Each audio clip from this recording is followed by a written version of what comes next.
welcome.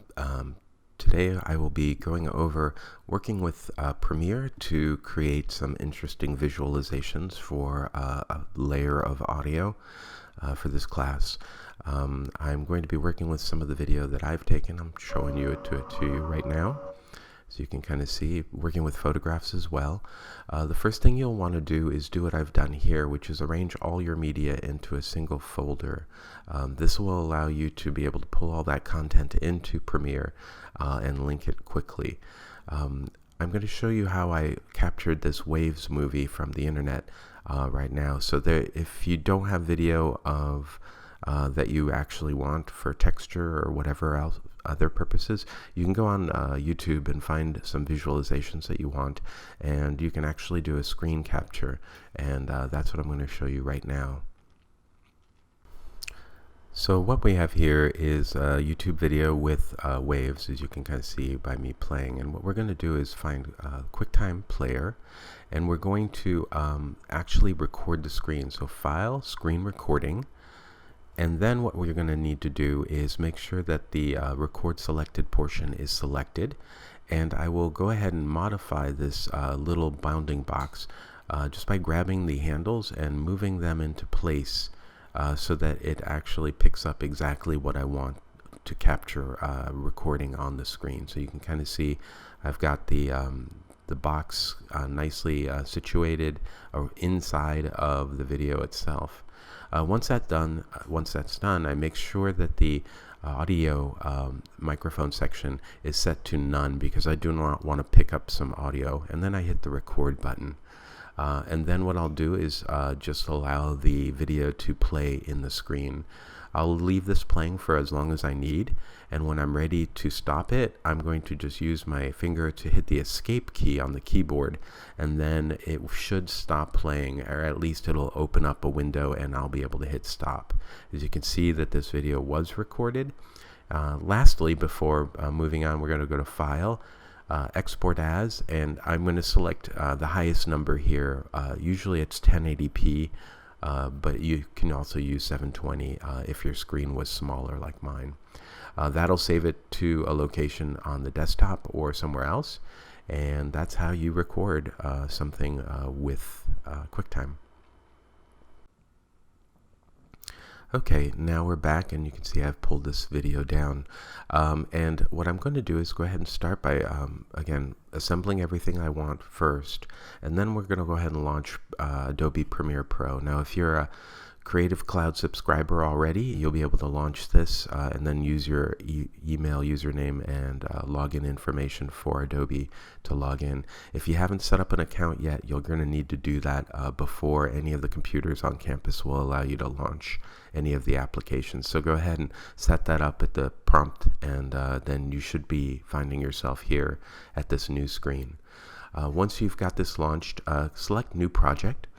And what we're going to do is title it, in this case we'll just call it Visuals, and I'm going to put it into the folder where all my media is located. So in this case I've called it Gil's Class, and I'm going to hit Choose, and then I'm going to hit OK. The next thing, you might be presented with a completely different screen. Most likely you'll be on the learning screen, as you see here. But what we're going to do is have you click over to the editing portion, and that will give you this setup, or this layout right here. On the left hand side you have your source window. Here in the bottom left you'll have a bin where all your media needs to be. And these two windows are the actual video timeline that you're going to be working with. And you can see that there are other tabs here that you can click through, such as Effects, Info, Libraries, Media Browser, etc.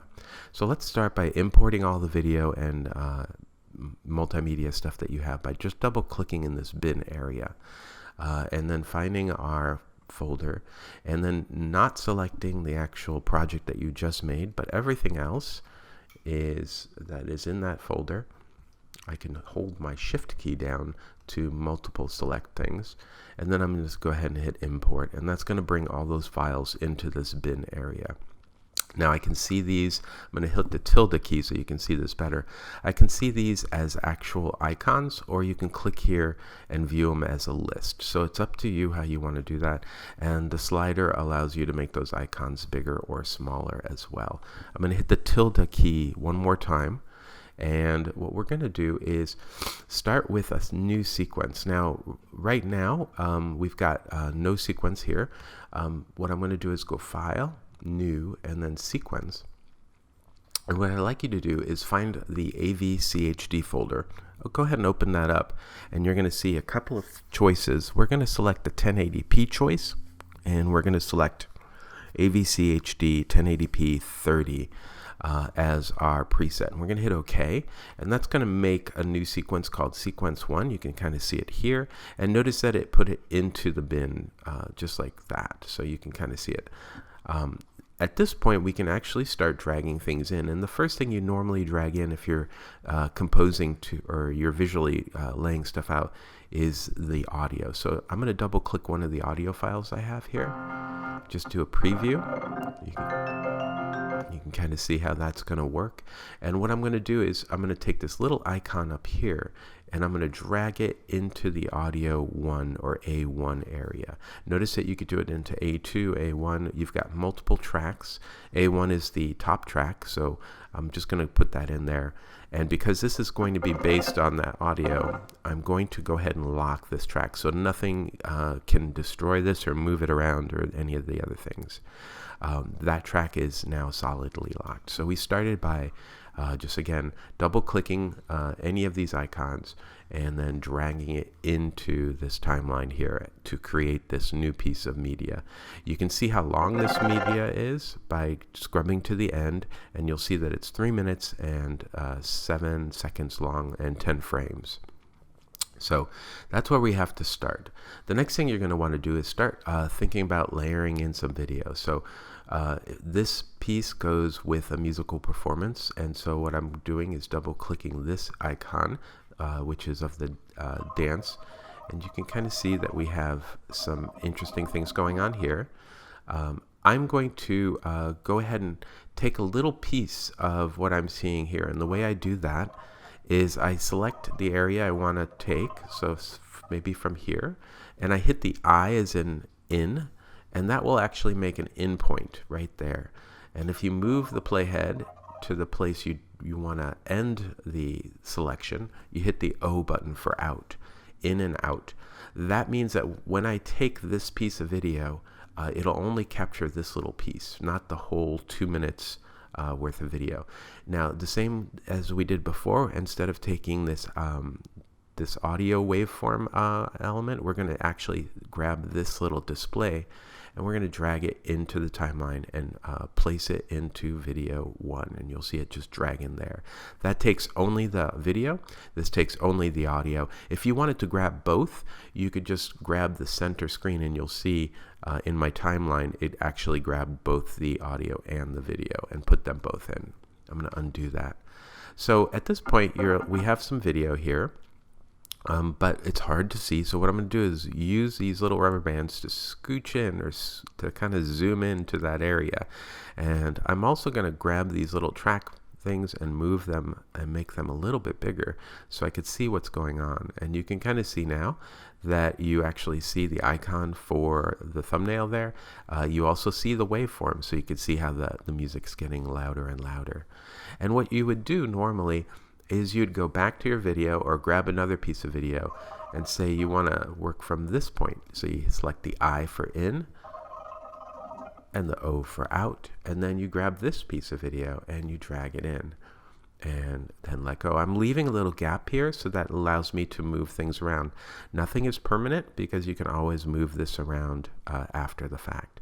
Now, if you take too much video, I'm going to hit an I here and an O here and drag this in like this.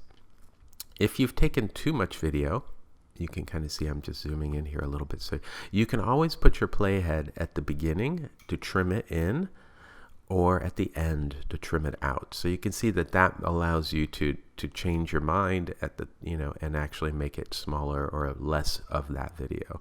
As long as you're on this tool right here, which is your selection tool. which has been on the whole time. Okay, now how do we work with some of this video in this space, like making it more interesting? So first thing I'll do is probably scooch this in like here and zoom in, and I'm going to move this over here. And you'll notice that when they butt together, they actually snap. So you can kind of see if I zoom in here and I look at what this looks like.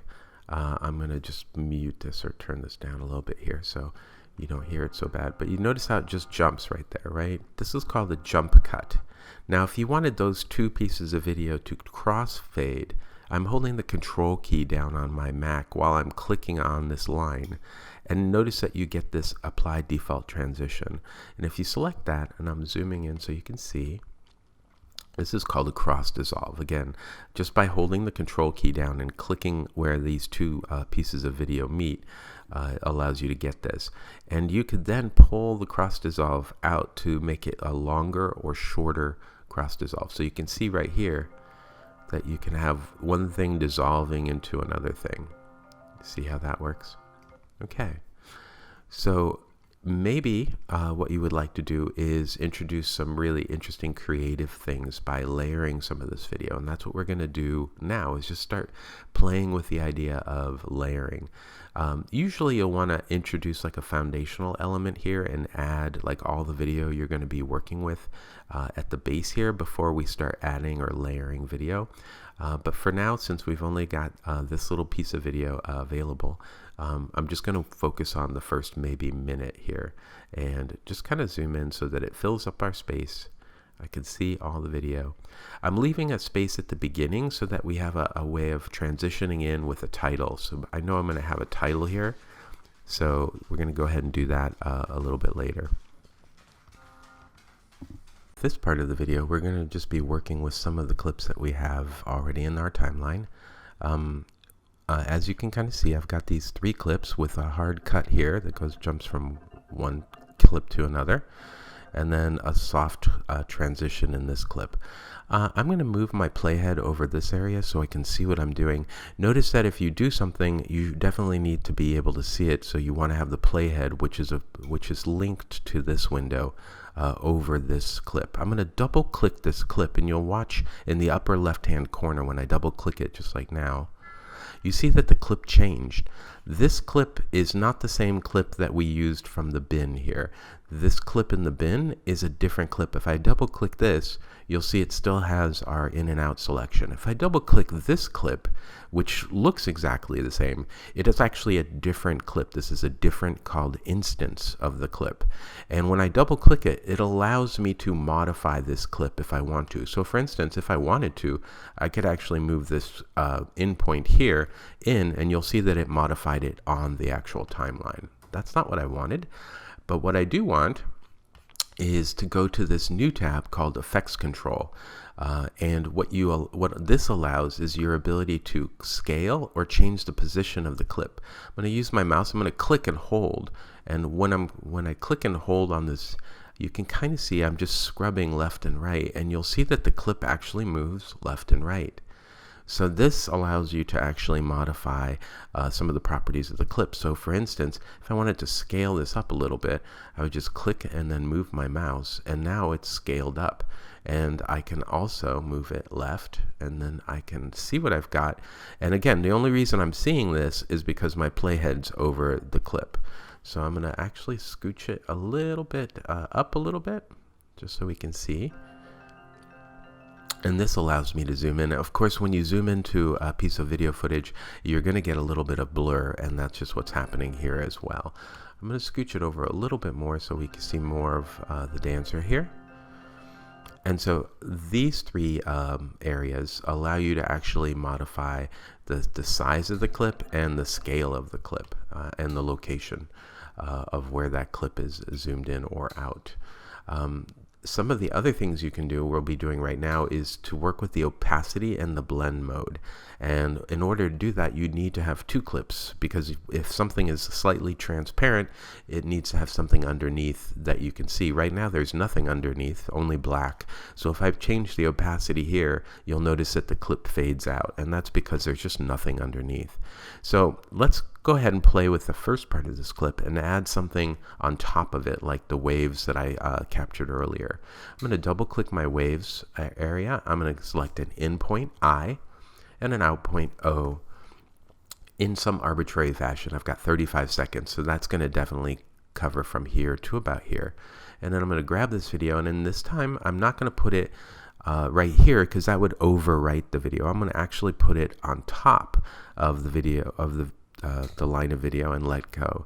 And you'll see right away that this video is smaller than our sequence, right? It's smaller than our original clip. So obviously we're going to double click this video, and we're going to go to our effects control, and we're going to increase the scale until it fits in the window. I think 150 is something I will type.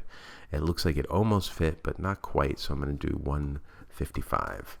And that now fits over the entire window. So you can kind of see that I have the waves just kind of going and completely covering up the dancer, right? Let's say that I would like to see the dancer as well. So obviously by double clicking this clip and it brings this open, I can actually go to my effects control here. So let's double click, go to the effects control, and now go to the opacity, and let's dial down the opacity to around 75%. Let's make it 50. This way you can see what's going on. So now I have two clips that are interacting at the same time, and you can kind of see the dancer is underneath, and then on top is the waves clip. And that's pretty much how the idea of layering and working with video in layers works, is that you put something on top of something else and then change the opacity. Now, it's not just the opacity of 50% that you can change. You can leave this at 100. There's also something called blend modes, and this is how one clip interacts with the other. So let's show you a couple of the blend modes. The top clip is the thing that will have the blend. So if you tried to use the bottom clip and change the blend mode for the bottom, that would not work. So again, we're going to change the blend mode for just the top clip. So let's try darken, and let's see what happens. As you can see, anything that's darker than the top clip, and there's a lot of waves in the top clip, actually gets pulled in. So darken or multiply, this whole bundle will just make things darker. So here's a multiply clip, which works like a cellophane, like colored gel or something. The video becomes a gel. Color burn really intensifies things. You can kind of see how that works. And etc. So this first bundle is all darkening, and the second bundle, as you can see from the first word, is all lightening. So if I went to screen, you can see everything gets just brighter. So that whole second bundle will give you stuff that's just a lot brighter, a lot more full of light. The third area is, let's see, yeah, so this was the second area here, and you can see it's just super light. The third area, the overlay area, this is will darken the darks and lighten the lights. So something like hard light, you'll see things get darker where they can and lighter where they can. So this is a really nice one to always try. Hard light or soft light is always super subtle. So if you like multiply but it makes things too dark, you can actually by the way, I've been starting and stopping the play here with my space bar.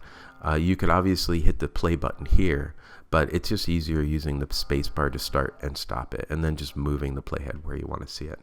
Finally, there's some crazy, this area right here gives you some crazy looks. So for instance, difference gives you, it takes the video and kind of inverts or makes the opposite. It works with the two layers and just gives you like a solarized effect, as you can kind of see here. Might be something that's interesting for you. Exclusion has a similar kind of like craziness, but kind of changes things up a little bit. And you can try some of the other things as well.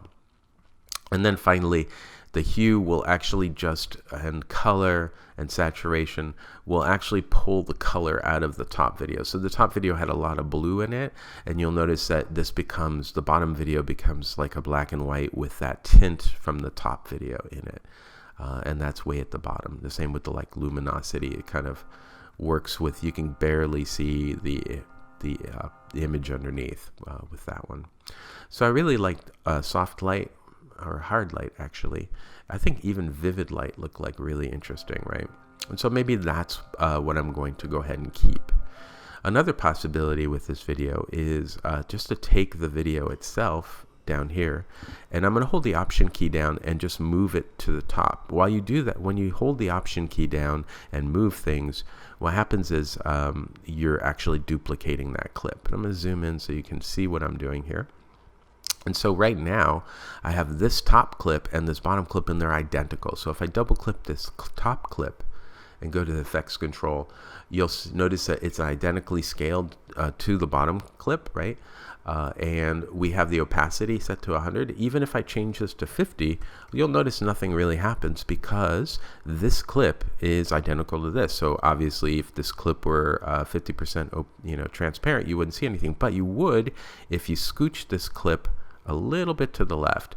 At this point, what you have is just, you've created like a change in time because you've moved this a little bit over. And so all of a sudden now you have two clips. The top clip is 50% of the opacity, and then the bottom clip is also is just full on, right?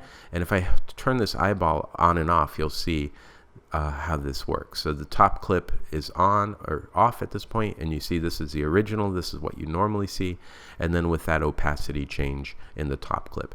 Now you could do this multiple times, so I'm going to actually hold the Option key down and drag, and then scooch it again to the left, and you'll see now I have 3 instances of that video. And again, each one is 50% opaque on the tops here.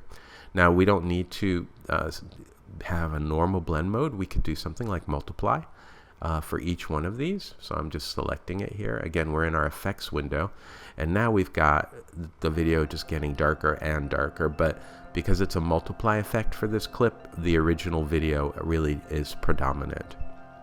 And there's how it works. Now you can see that these videos are leading, and they're also transparent. So usually what you'll do is you'll scooch them the other way, like this. Let's see, and I'm going to zoom in so I can scooch a little bit more accurately, because I don't want the figures to be too offset. Like, so if you don't make it as far, you'll notice that they don't move as much. And I'm just going to zoom out a little bit and I move this guy right there. And so now we've got the following. And you can see that these are now trailing behind, and I can even move that top one over a little bit so that it falls behind a little bit more than, and you'll see how that works. So again, you'll be using this layering technique to create some really interesting visualizations, and working with the blend mode on the different elements. And you can do this with not only video, but also still imagery. So for instance, I'm going to move this wave and put this still image, and you can drag right from the bin if you want to. And I'm going to put that still image right here, and you can see there's the tree. With a still image, you can actually open it up all the way. So I'm going to zoom in here. You can see that you can actually modify this because there's no start and stop point. I'm going to double click that still image to bring it open in my source window, and click on the effects control and just select linear burn. Well, let's see, how about difference? There we go. So now we've got this interesting thing going on. Now this, before we move on, let's go back to normal. I just want you to be aware that this image is really, really large. So for instance, if I go to my scale and scale it down, you'll see that this image actually is this big. So usually when you take video, it's going to be about the size of the screen or smaller, but with images, you really have a lot more information if you've taken it yourself. So you can always move it around using our technique from before. I can move it to the top like this, and then you can go ahead and do difference or some of the other things. And by the way, these blend modes, you can also change the opacity on them. So you don't have to have it fully crazy like this. You can actually change the opacity to like 40%, and that'll give you just a sense of like what's going on here.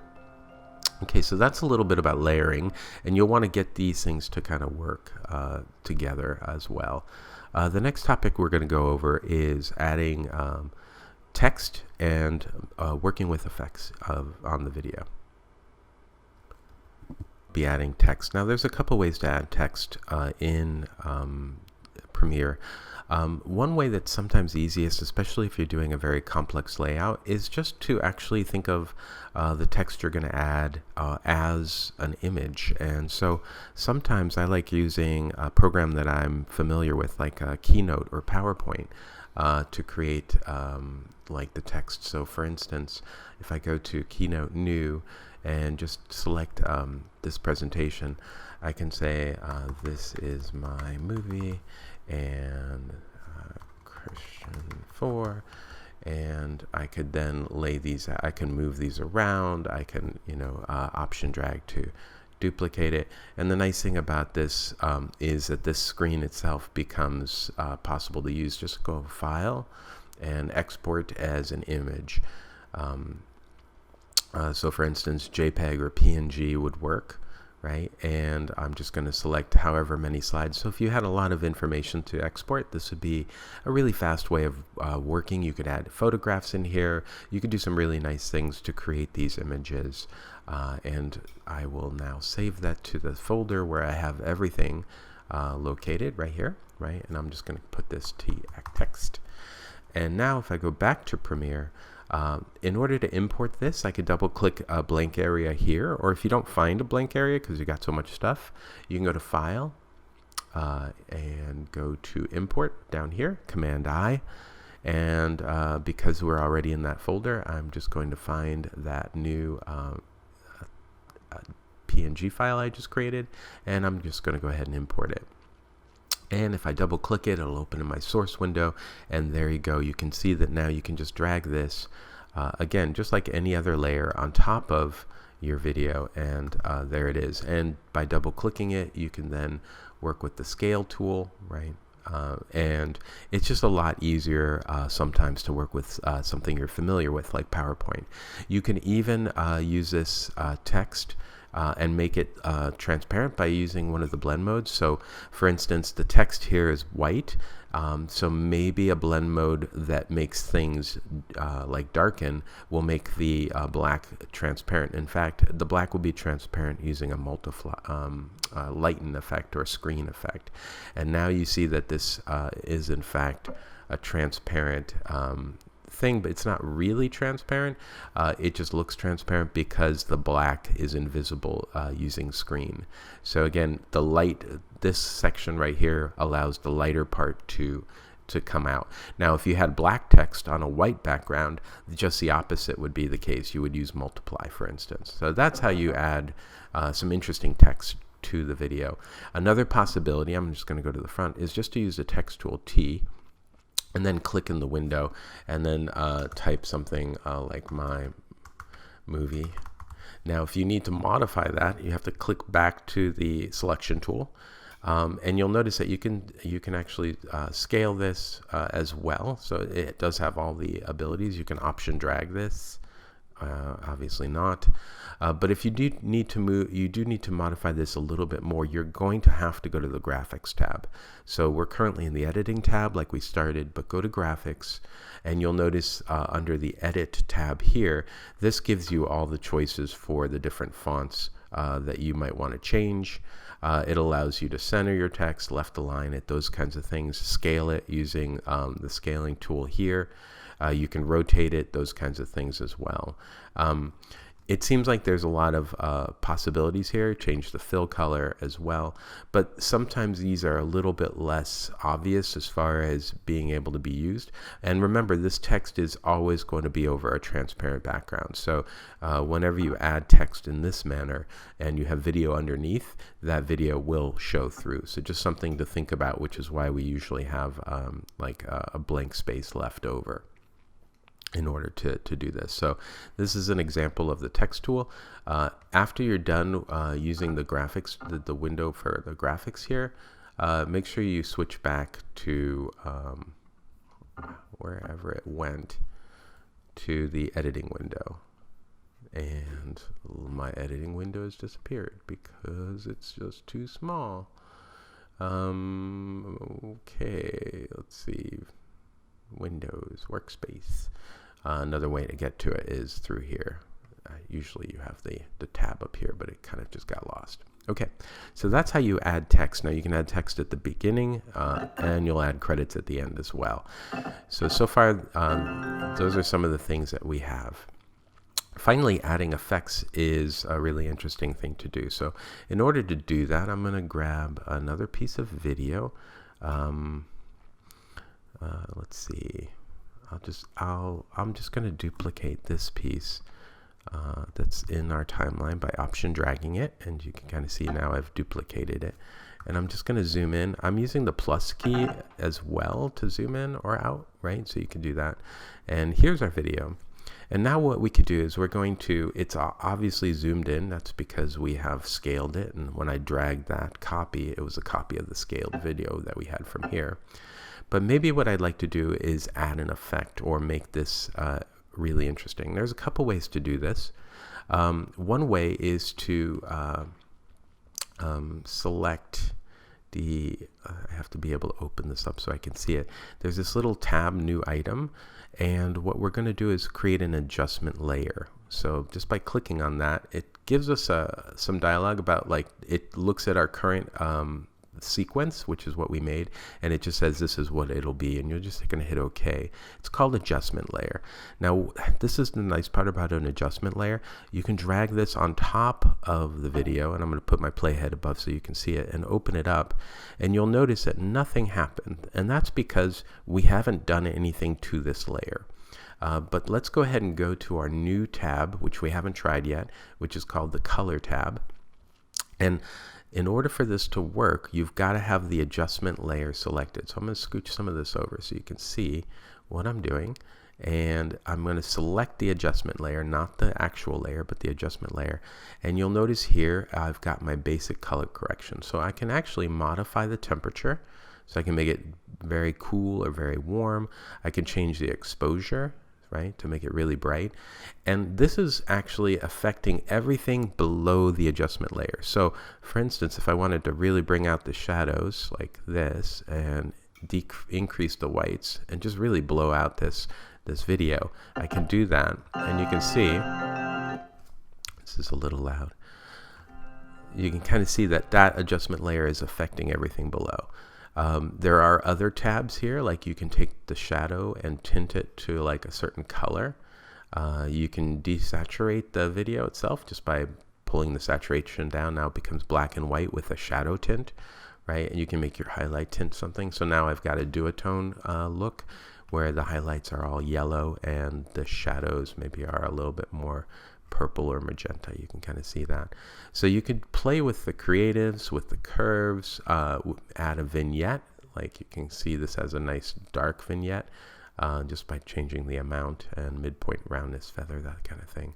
But basic color correction is usually what you want. Now the cool part about this is you could turn toggle the visibility of that layer off. And this is the original, right? Everything that's underneath, and turn it back on. Another really cool feature about the adjustment layer, I'm going to put it way at the top here. Notice how nothing changed because it's affecting everything below. But if I were to move my playhead here, you can kind of see here's all the multiple layers that I have. But if I move that adjustment layer and open it, everything that's underneath it gets affected. So not only this, not just this video, but all the videos. So that's the power of an adjustment layer. If you create an adjustment layer, you can use it to really change the look of the entire video. Obviously, this is a little bit over the top. So that's how you affect lots of video with a single look or a single kind of like adjustment layer. And remember, in order to adjust the adjustment layer, you have to select it and then modify the things that are in the window here. So you can kind of see that's how it worked.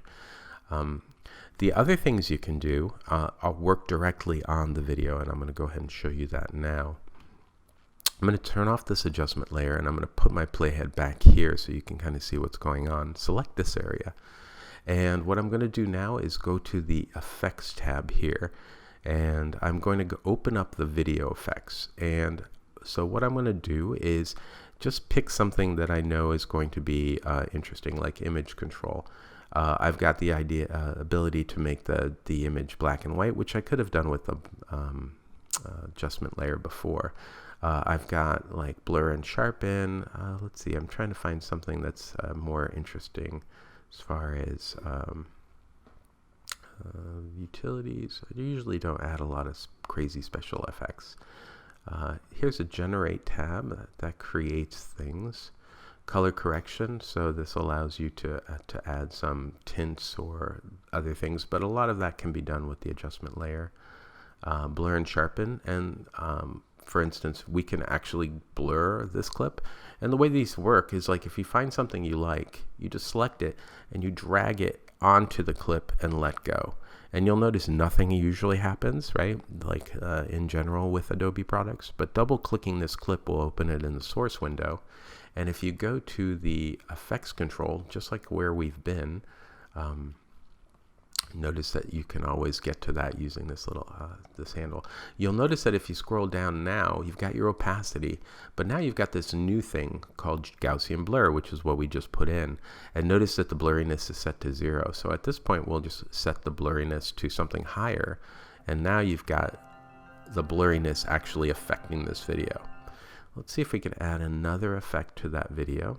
So we're going to go to stylize. This is where all the crazy stuff is located, and we're just gonna look at our stylized stuff, and we're gonna add let's see, solarize, mosaic. That'll be most obvious. So we're gonna drag the mosaic again onto this clip and let go, and you'll notice the mosaic is set to 10 by 10 automatically, but you can set that to 3 by 3 or 20 by 20, and that's going to give you the number of blocks that it shows. And you can see if I just hit the space bar to start playing that we've got the mosaic effect. If you don't like what you've done, you can always either turn it off here with the little effects button, which turns it on and off, or you could just select it in the window here and just hit the delete button, and that will delete that effect from the clip. Now these are part of the clip, and so if you wanted to add it to this clip, for instance, you would have to physically do that by just adding it like that, right? And now we have the mosaic added to the bottom clip, but the other two clips are working in conjunction with that. And again, double clicking this clip, opening up the effects window, will allow us to modify these blocks. So maybe I do want it to be 30, or maybe I want the vertical blocks to be 100, but the horizontal blocks to be 1. And that'll give us this, maybe make that 30. Oh, just the opposite, 30 here, 1 here. That will make it like as if there's a single stripe that that's kind of following along or preceding the kind of what we're seeing in the space. And again, that's just one of the multiple effects that you have here, so you can play with those as well. Before we finish up here and just kind of go through the things that we've talked about for the first 3 parts of this Premiere exercise. So just remember what we did was we started by creating a new sequence, making sure that it was AVC HD 1080p 30 frames per second. We then went ahead and imported all our footage into the bin, which we have here. We started by adding the audio track into our sequence just by dragging it in or double clicking it here and dragging this little icon into the sequence. We locked the layer just so that we wouldn't move it around or be able to like modify it. And then we started adding in elements of video, double clicking it, opening it in the source window, selecting in and out points, and then dragging that into the sequence using the little hand icon for the video only. We lined these up, we created just different sections and created them in, put them in and snapped them together. When we were in the timeline itself, we were able to command click in the transition points and add default transitions, which we were then able to actually modify just by pulling in and out. We're able to modify the in points and out points in the timeline, either just by moving them around and then dragging on the edges. And we were able to then layer things one atop the other, and using double-clicking and using our effects window here, we were then able to modify the opacity so that we could see two things happening at once as well.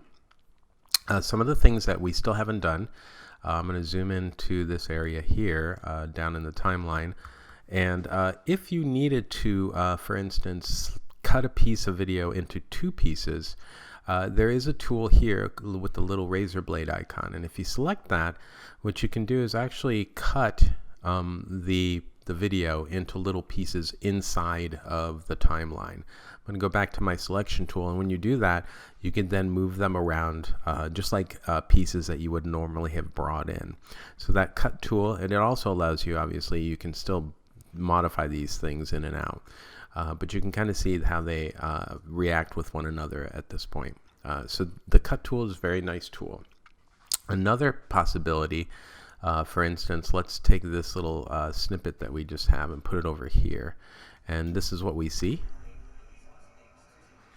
So maybe what we want to do is increase the speed of this or slow it down, and the way you do that is control click right on the clip itself, and you'll see when you control click on the clip, something speed duration is one of the many things that comes up, and I'm just going to select that.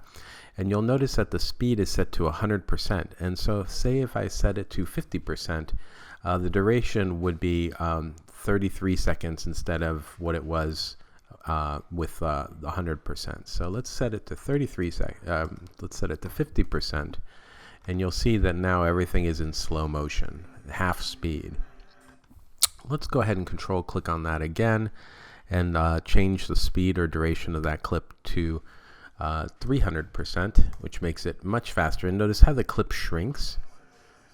So that is how you change the speed of a clip, is just control clicking on the clip and then selecting the speed duration. So that's the second thing that I just wanted to touch base on. Finally, if you are working on the music and you have a lot of percussion, in this case we don't, but if you did, I'm going to unlock that music layer. You can actually see some of the elements where there might be percussion by looking at the waveform. And in this case, there's just a lot of voice, so there's no percussive elements. See? But if you wanted to make like a mark on the clip so that you knew that at this point you wanted something to happen, you can select the clip and hit the M key for marker, and you'll notice that a little marker gets made. I'm going to hit the M key again, and that allows you to change the color of the marker, add some comments to the marker. You could even name the marker, hit here. And you'll notice that when you do that, you get this little marker here, and I'm going to click away, and it is now embedded in that piece of media. You could do this on video as well. So if you have a piece of video and you like what's happening right here on the video, just select it, hit M 2 times, and then you can change the color of the marker again. You don't need to name it. It'll automatically make a marker here. One possibility is just to, while it's playing, I hit the space bar, you can actually hit the marker while it's playing if you've selected the clip. So I'm selecting this sound clip. I'm going to let it play, and then I'm just going to hit M, M, M, M. And notice now we've made some markers. If you hold the shift key down, it snaps to the markers when you're scrubbing through. So you can get some really precise things. And if you drag a clip that has a marker, it will snap to anything that has another marker in the timeline. So you'll see that these markers now line up correctly. So it's one way to get some accurate, some things that are accurate and lined up correctly. If you need to remove a marker, you can actually just hold the shift key down, snap to the marker, select the clip where the marker is on, hit the M button one more time, and then just hit the delete button. That'll allow you to select that marker. Again, shift key will snap to the marker, hit the M key, and then you can delete the marker. So if you find that you don't need the marker, it's just one way of deleting it from the actual file itself. Now, if you have markers and you don't want to delete them, they're not going to show up at all in anything that you export, so that should be fine. Okay, so the only last thing that we need to do, I'm going to go back to my sequence 1. So when you click in a window, you'll notice that the blue boundary actually selects the window itself, right? In this case, the source window, I'm selecting that. Here, I'm selecting the project window. If I go to the effects tab, you'll notice that the blue boundary is selected. In order to export this project for a final, submission, you need to click on the sequence that you're selecting. You have to select either this one or this one, but you have to click here. That's the first step for exporting. We'll see this video. It's exported. It's good. Then we go to File, Export Media. Now, at this point, you get a little preview of what the media is going to look like, so you can scrub down here. If it's not the right thing, maybe you didn't select, the right window. So make sure that what you see here is what's going to be exported. Notice here at the end, there's not anything happening, although, visually, but it does have time on the timeline. And the reason for that, I'm just going to cancel this for a second, is because all this stuff does not have any video on it. If we wanted to end it right there, for instance, I would need to unlock the audio layer and drag this in so that it stops right there. And then go ahead and lock it again. Now at this point, you can see that this ends at this point. So now if I go to Export Media, you'll see that it does in fact end now much earlier and with video right here. You can kind of see that going on. My suggestion would be H.264 if it's not already that. And then the preset, go ahead and select something like YouTube 1080p Full HD. Or Vimeo 1080p Full HD. Both of those are going to give you really nice visual things that you can upload to YouTube or Vimeo, and it won't take as long to export. Make sure that both the audio and video are selected here. Scrub through, make sure that that's in fact what you want for the movie, and then hit the export button. This sequence will be exported to the word sequence01.mp4. Now, where was that? That was located on my desktop. I just happen to know that. I'm going to hit cancel for a second. If you need to change that, or if you don't want it to be on the desktop, you click the output name and then name it something else like final video. And then I'm going to put it on the desktop. As you can see, sequence 1 was here already too.